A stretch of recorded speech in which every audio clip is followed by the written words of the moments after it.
Ladies and gentlemen, please welcome Ascend executive producer Julie Van Cleek to the stage.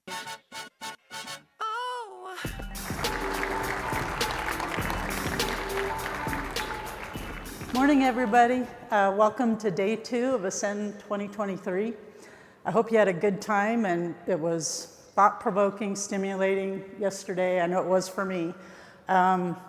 I think we have a jam-packed program today, and you're going to have some tough choices to make. It looks. I wish I could go to everything, but again, we have to make choices. This morning we're going to have a panel here that's going to focus on collaboration, some of the plans that NASA has. And so that'll be followed by several sessions that continue discussion on Moon to Mars. We also have our Diverse Dozen, which with a focus on sustainability today, our astro debates, and I want to thank you all for helping pick the topics. I believe we're property ownership and human exploration, and that should be, this is the first year we're doing that. We're really excited to see how that unfolds. And one thing I'd like to say about that and yesterday is we really want your engagement, your feedback. I think with yesterday's opening session, we talked about what legacy you want to leave and what that does to help me and some of the planning staff here, and tells us what's important to you, what we want to be talking about, what we want to be focusing at, so it'll help inform future Ascend programming. And I was really pleased to see the theme of sustainability threaded throughout many of the comments yesterday, so that's going to be our homework assignment, is to digest that and then inform our programming, going forward. So same format, we got the big session here followed by the meta sessions, and then we dive down even deeper into things in the afternoon. So I hope you enjoy day 2, and I'd like to introduce our host for this first macro, Mr. Jim Mazur. He's president of Aerojet Rocketdyne Propulsion and Power of L3 Harris, and that's quite a mouthful. So Jim, also past president of AIAA and a whole bunch of other things. So, thanks, Julie. All right, good morning, everybody.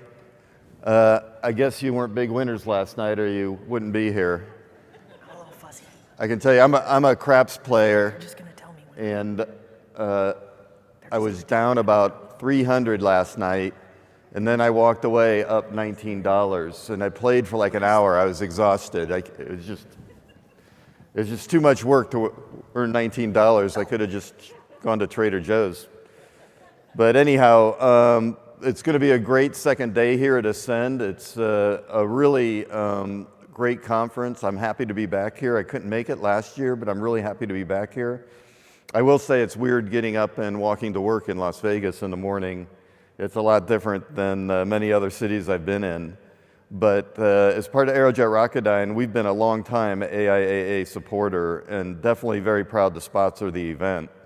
And normally I just kind of wing it up here, but they gave me a lot of assignments today, so I'm actually reading from a script. But I definitely am excited about today's program. Julie told you a lot about what was going on. And as you all know, we're preparing to return humans to the moon, and this time to stay. And I don't know, a lot of you saw, we just had an asteroid, a spacecraft returned from an asteroid with samples last month, and that was our propulsion system that went and approached and then helped get it back, and now it's going back out to look at another asteroid. And as you know, we have 2 rovers on Mars right now, with a little mini helicopter flying around and exploring to help set the stage for us to get back there.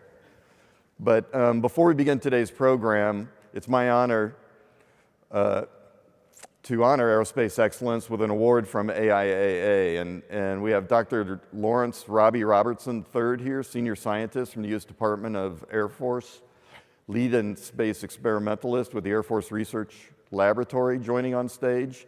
He's the former director of AIAA Space and Missiles Group that presents the Von Braun Award for Excellence in Space Program Management. And I would also like to welcome our award recipient, John Grunsfeld. John is a former NASA Associate Administrator, NASA Science Mission Directorate, and former NASA astronaut logging more than 58 days in space with 8 spacewalks. During his time in space, he visited Hubble Space Telescope 3 times to service and upgrade the observatory. The AIAA Von Braun Award for Excellence in Space Program Management gives national recognition to an individual for outstanding contributions in the management of a significant space or space-related program or projects. And the award reads, for exceptional leadership of America's space science program, resulting in amazing achievements, exploring the Earth, our solar system, and unraveling the mysteries of the cosmos. It's my pleasure to announce that the 2023 AIAA Von Braun Award for Excellence in Space Program Management is presented to John M. Grunsfield, Endless Frontiers Associates, LLC. Congratulations, John.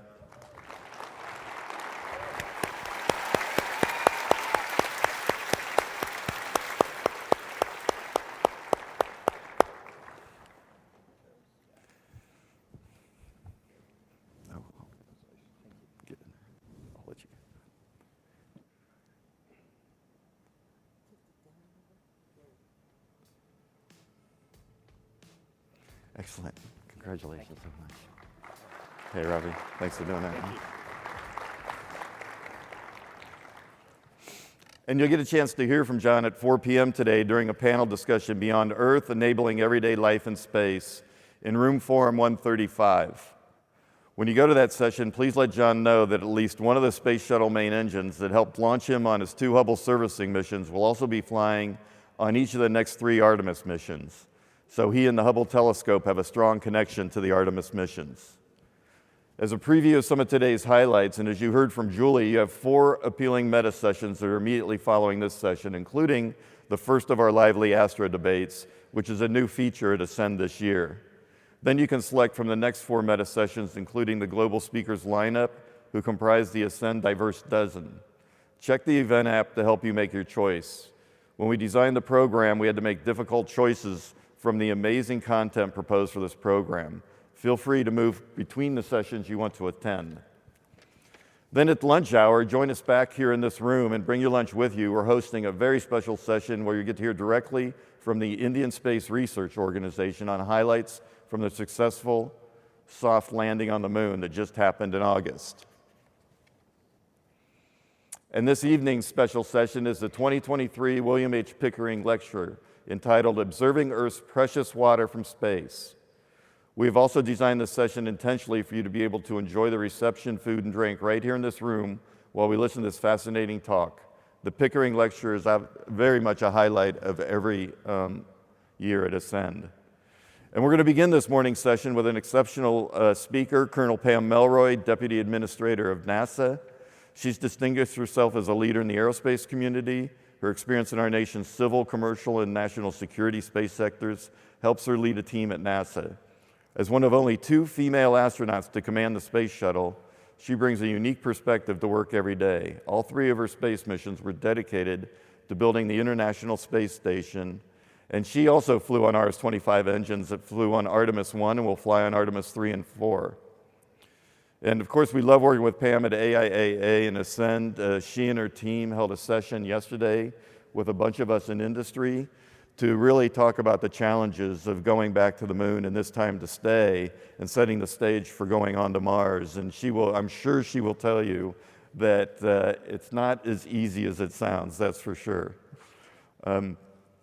We're honored she's back here again to give the NASA update. She's been an active supporter of AIAA over the years, and she previously chaired the SciTech Forum Executive Steering Committee.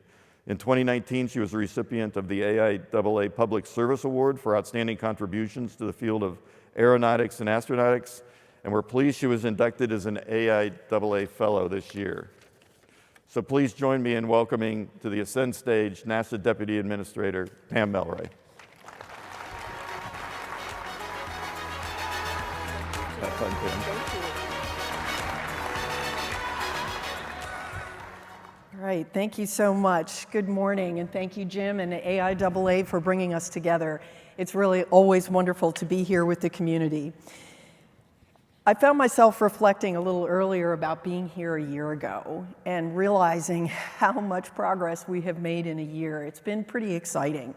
I was talking about the release of our Moon to Mars objectives.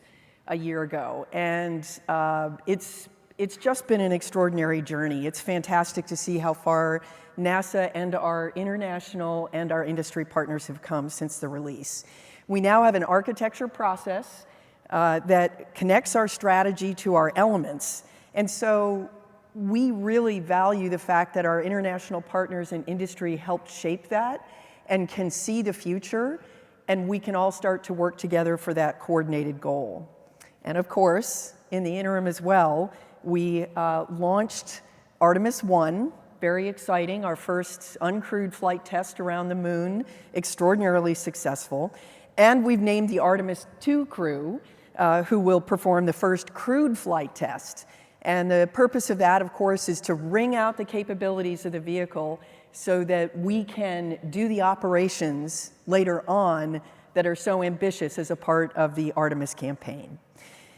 And we've been doubling down on collecting samples. Of course, the Mars Perseverance rover continues to collect samples on Mars, but in addition to that, we recently brought back the sample from Bennu on OSIRIS-REx. And that was an extraordinary and exciting moment. I hope you got a chance to see what looked like an upside-down black cupcake landing in the middle of the Utah desert. But the exciting moment, of course, is realizing how much material we collected. And importantly, we're seeing the building blocks of life, which is what we hope to find, carbon and water. We also launched Psyche, our mission to a metal world. So that's a very, very different kind of asteroid than Bennu and others that we have seen. And we hope that it tells us more about the formation of our planet and the solar system. All of these activities really highlight one of the most important reasons we go to space, and that's to study the universe, study the solar system, study our own planet and ourselves in a way that we simply cannot do from the safety of the cradle down here on the surface of the Earth.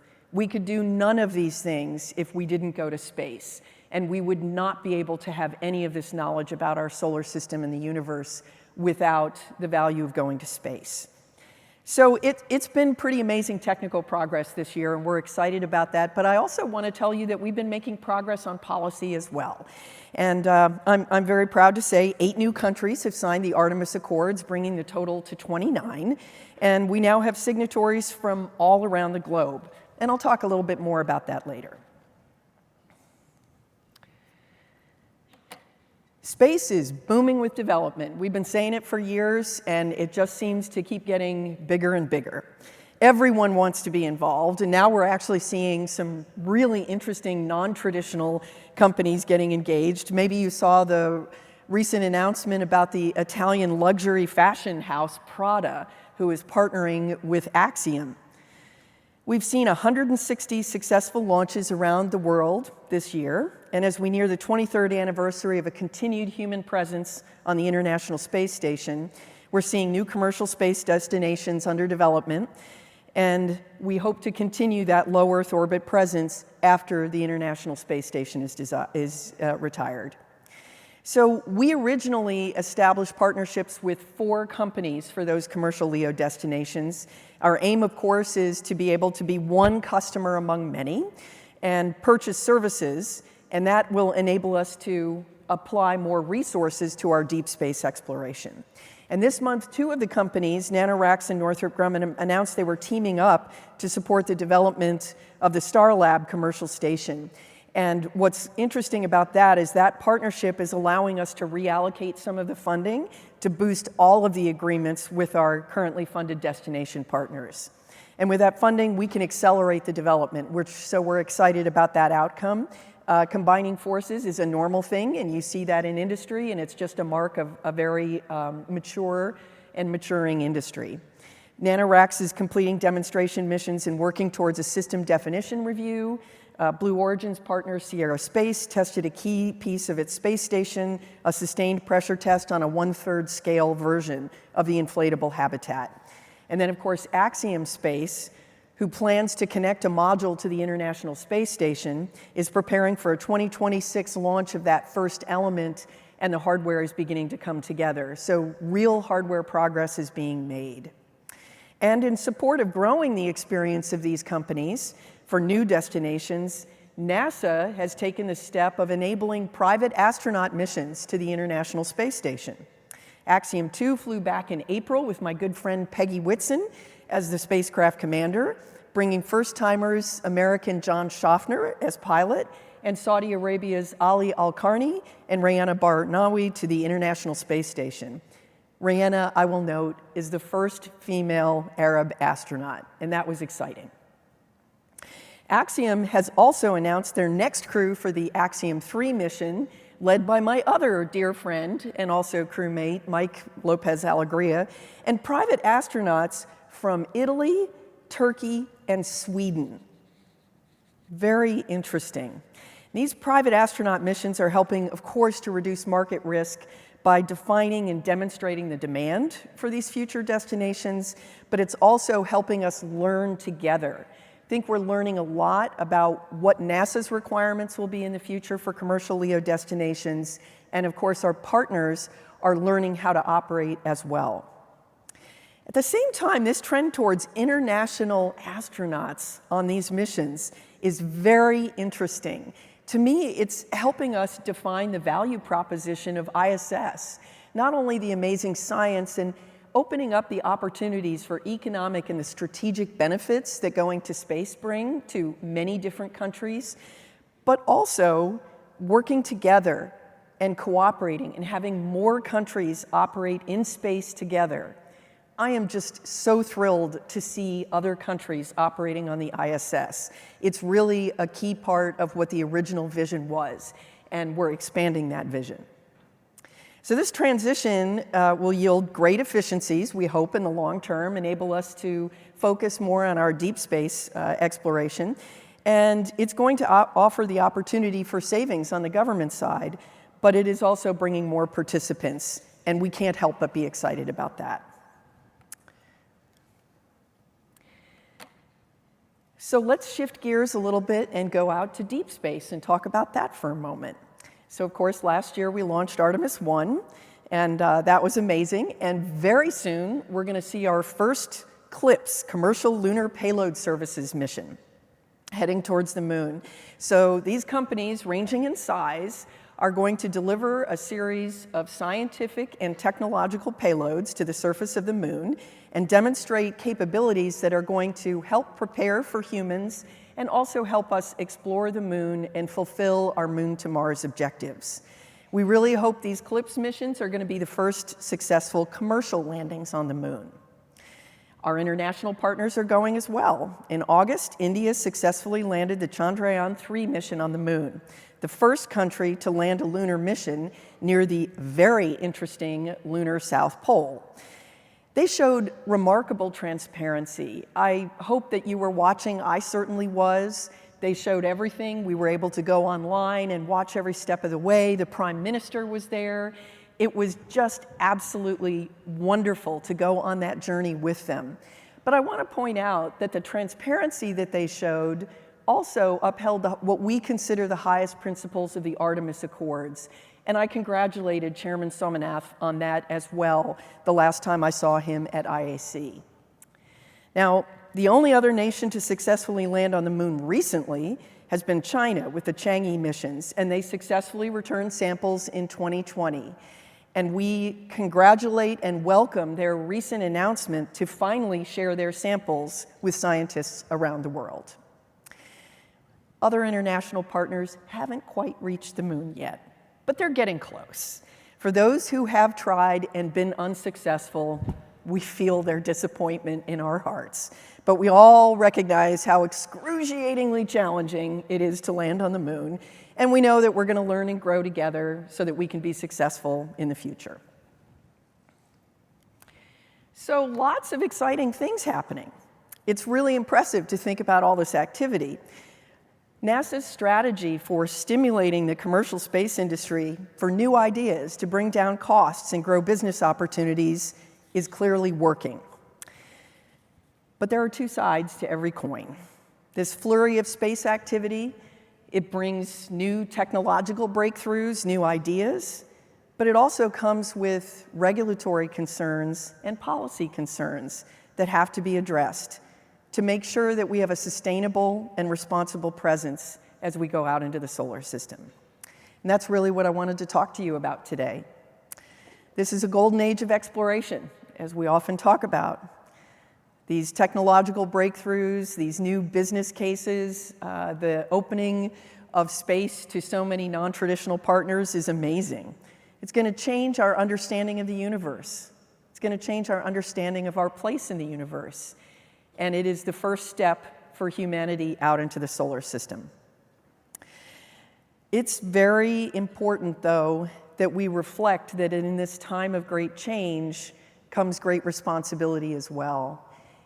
It's often occurred to me that we're in a place very similar to we were about 35 years ago with the advent of the internet. People said, "What's this internet thing? Will it affect my life or my business in any way?" Heck yeah, it will. And we didn't really see at that time the concerns around privacy, cybersecurity, online bullying, so many aspects that we worry about now and are trying to catch up on. Let's be a little bit more thoughtful about space. I need to highlight the great work of the National Space Council under the leadership of Vice President Kamala Harris, working with key departments and agencies. They are currently working to develop proposed modifications to our regulatory ecosystem on how we govern and oversee commercial space activities that are not currently regulated, and how to use the powers of the executive branch to enable authorization and continuing supervision of novel space activities. I really want to emphasize that NASA is proud of the way that we have leaned forward in our partnership with commercial entities. But what that means to us now is this clarity is now vital to our mission success. If you look at CLIPS, commercial space stations, human landers, these are all part of NASA's mission, and we are leaning heavily on our commercial partners. Our industry needs a clear, timely, and consistent path to success and safety. And the risk to all space activities of not having some form of coordinated oversight that has clarity for both NASA and industry is vital. I'm really grateful that the National Space Council has been leading the interagency efforts to bridge this regulatory gap for novel commercial space activities, very much aligned with Article 6 of the Outer Space Treaty, continuing supervision, but also considering important national interests such as safety and sustainability. So there are a handful of principles that the team has been focused on, recognizing the need to leverage existing expertise and capability in departments and agencies, the need to provide a clear, predictable, timely, and flexible process for space innovators. We have to preserve safety, but balance it with economic opportunity, as well as sustainability in space. We also know that technology will evolve. We're seeing that continuously. And so we have to be flexible enough to be able to deal with those changes in technology. So I want to assure you, lest you think that the US government is racing towards regulations right down in the weeds, nothing could be further from the truth. It's really important, though, that we have assigned roles and responsibilities and clarity around that so that we can proceed in a collaborative manner. Hey, we know industry has a bottom line and we're not here to hinder growth. We really want to work together, but I will remind you that if you and NASA don't know who the regulatory partner is, we can't even start the discussion and we can't have that collaboration. I just can't say enough how vitally important it is that we succeed in coming up with the right framework. Commercial partners are critical to the success not just of NASA, but to our country and I believe to the world. I really want to thank the participating agencies, particularly Department of Transportation and Commerce and the FCC, for coming to the table and having this conversation and being willing to work together to come up with this framework. As we move forward, we're going to need to continue to work together to ensure that there's a good balance between adherence to responsible, safe behavior and then, of course, nurturing our space economy. I just want to assure you all that NASA will be right in the middle of it because industry is vital to our success. I'm going to give you an example of why this is really important to NASA in particular. So I mentioned we're on the cusp of launching CLPS missions. So it's an amazing program that is very exciting, represents a real paradigm shift. It will allow us and enable lots of interesting tech payloads and science payloads on the moon, and it's never been done before. And the exciting thing is that we're not the only customer. There's a lot of interest out there, just like we're seeing for commercial LEO destinations. Well, what that means today, with a very limited regulatory framework, there's no basis for everyone who's riding on that lander to know what else is going with them. So there's a technical piece, obviously, that can affect technical decisions, but there's also critical policy decisions for planetary protection and other obligations under the Outer Space Treaty. So, hey, our CLPS partners have been fabulous. We have had this conversation with them. They're very transparent with us, their customer. But the point I'm trying to make is there's nothing that obligates them to do that. And there's really no other avenue than the FAA's policy review, which comes very late in the game and has extremely limited authority. So this work of the National Space Council is critically important because it's going to create a clear and timely process, and we need that. And I'm going to go on and say it's not just CLPS. This commercial LEO destinations, how they'll be operated, that's very, very important to us. I want to flag for you that our international partners have really expressed great interest in harmonizing our regulatory frameworks together. It's come up multiple times among the Artemis Accord signatories. But until we have one for novel space activities and deep space, it's kind of a hard conversation to have. So as the government, it's our job to set the strategy and help establish an architecture at NASA so that industry sees a clear path forward. So we want to be an enthusiastic supporter of the commercial element of that. I want to flag for you that I realize that what I'm saying is not universally popular in the room.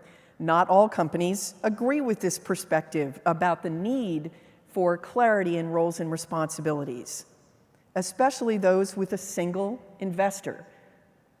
But I can tell you, we hear on a regular basis from most companies that have institutional investors and venture capital, the first question they get asked is, what is the regulatory framework? And a lack of clarity means a lack of regulatory certainty, and frankly, that's a very difficult environment to raise capital in. The U.S. has to have a clear front door for industry. This is critical. It must facilitate and not hinder growth. Industry must be able to secure the regulatory approvals needed to partner with NASA in order to keep everyone safe.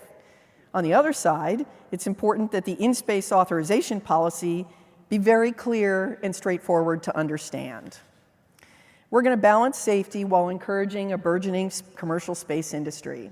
Just a reminder, NASA is not a regulator, but I hope I've made the case for you that this issue is vitally important to us and to our mission.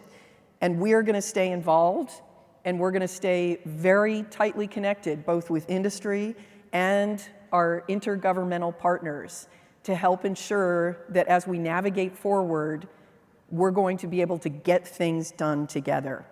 That's really important to us.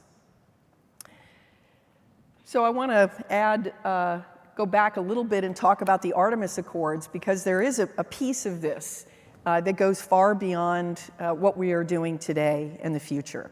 We can't forget about the rest of the world. So a few weeks ago at the International Astronautical Congress, I had the honor to co-host with Poland and Japan the second multilateral meeting of the Artemis Accord signatories, heads of space agencies. So in the lead up last year between the last meeting and this one, we decided to focus on the meaning of non-interference. Okay, very important. Turns out there's a lot of really tough technical questions that we have to answer, including things like plume surface interaction. Really tough things that actually we started to talk about how do we collect the data that we need, and we hope CLPS and other activities will help us get that technical data. But we were able to come to a conclusion that we could start by proposing a list of information that signatories will share with the world. And that's important because we can share that and allow others to see what we're doing. We recognize that there's a need to disseminate that information, and that data, once publicly disseminated, can support mission planners so that we can start to have the conversation and flag if there's any concerns about that non-interference. And as a result, hopefully promote safe operations on the moon. So we came up with a handful of things. Some of the initial data parameters I'll share with you: dates, duration of activities, landing intended location, activity locations, and the anticipated accuracy of those locations, because as we know, it doesn't always go exactly the way you planned. We want to share what's being deployed, if there's anything being deployed and moving around, and if there's any relevant information others should have, like what safety measures are we taking? Are there things that we are worried about, like with seismic quiet areas? If there are any hazardous materials. We want others to know our plans for end-of-mission disposal, because unless we find a way to dispose of it or bring it back, there it stays. Everything that we take to the moon is going to sit there. So we also determined that the next step is to take a look at Article 11 of the Outer Space Treaty, which suggests that we should give the United Nations Secretary General, of course I'm talking about the United Nations Office for Outer Space Affairs, the responsibility for helping us to disseminate that information. And we have started those conversations. We all agree we need to share our near-term plans. It's the first step in non-interference, is just telling people what you're going to do. However, the Artemis Accords are really about a lot more than just transparency. We're really also very focused on making sure that we hear all voices. So if you look up at these flags on this screen, you definitely see there are countries with very developed space programs, but you see other countries whose space capabilities are just emerging as well. They're just starting to get their feet wet in civil space exploration. They know they want to go. They're still trying to figure out how to articulate their why and what their objectives for their space exploration strategy is.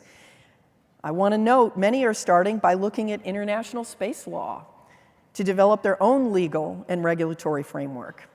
And in concert with the other Artemis Accord signatories, they're exercising their voice as a part of the Artemis Accords as the global community develops these good practices and policies on transparency, responsible behavior, but also to enable collaboration on a large scale, which is what we all hope for. And as I mentioned before, having an agreed upon framework in the US will make it a lot more straightforward for us to harmonize internationally, and that will benefit our industry.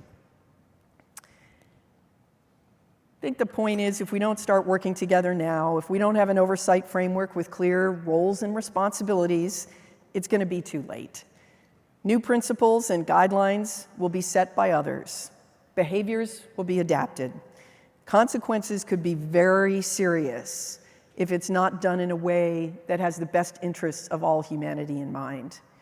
With more nations and companies going to the moon, the chances of interference will increase, and that will affect not just safety, but also mission success and financial consequences.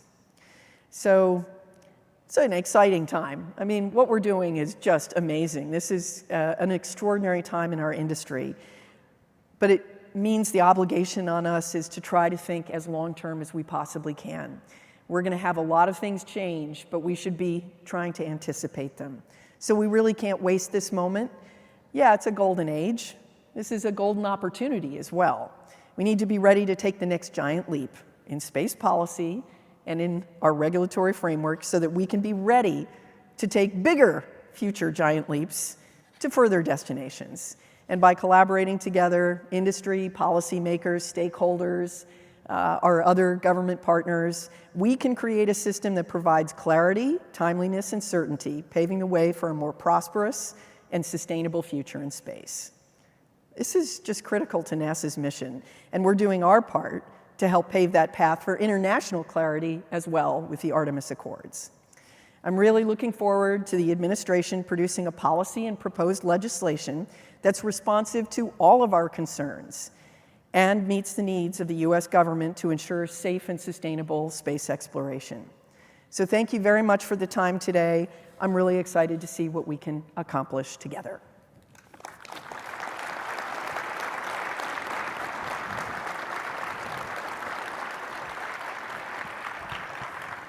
Okay, thanks, Pam. We have time for a few questions, I Yeah, I hope. think we have time for a few questions. Okay. One of the questions came up, you talked about a regulatory environment, and the concern is will an increased regulatory environment stifle innovation?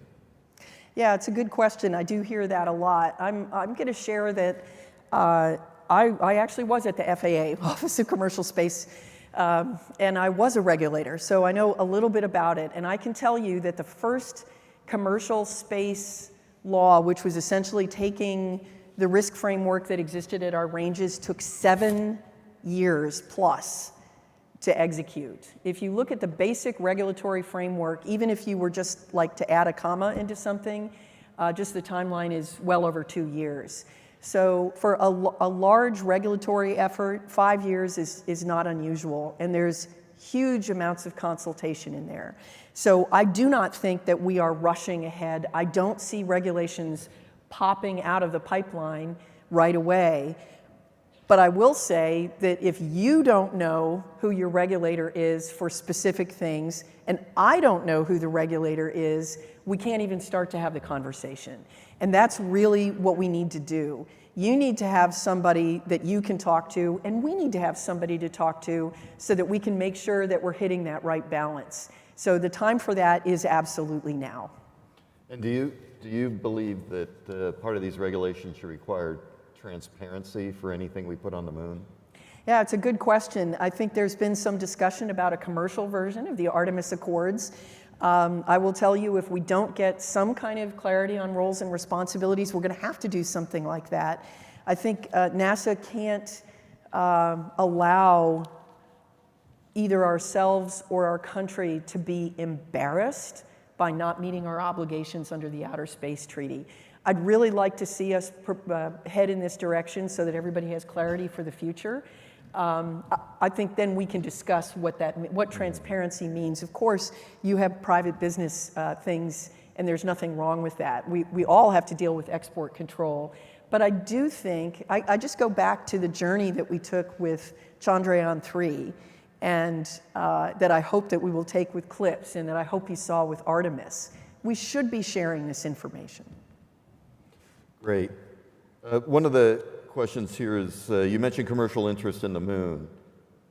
Did you mean interest from commercial companies looking to supply services to governments, or companies looking to close their own business models? Yes, everything. We think that we need infrastructure, NASA does, because we recognize that to do sustained science, we need a sustained human presence. It's the lesson we learned from the space shuttle, and that's why we built the International Space Station. But we also see that infrastructure helps people close other business models, and the innovation that we're seeing in low Earth orbit right now is just a recognition of that. So I think we're interested in enabling all of those things and those novel space activities. There's a question here that says, is there a significant risk that China will beat the U.S. to the moon? And I guess I would add to that, are we concerned or do we care if they get back to the moon before we do? If they get to the moon for the first time before we get back to the moon? Well, we already won that race. So that was a long time ago. I think right now, I will tell you that my view on this is more about a little bit what I was talking about, which is, what about the precedents that we're setting? And I'm more concerned about that, about setting norms of behavior and the values that we are demonstrating. And so to me, it is very important that we work with our international partners and our industry to make sure that we're bringing the best of humanity to space. And that is the focus area for us right now. Right. Combined with the global cooperation that we bring, Yes. going there as a global community. doing it together. It's our Excellent. superpower. Excellent. Well, Pam, thank you so much for doing Thank this. you, We Jim. really appreciate Yeah, it. it's a pleasure to be here. Thank you.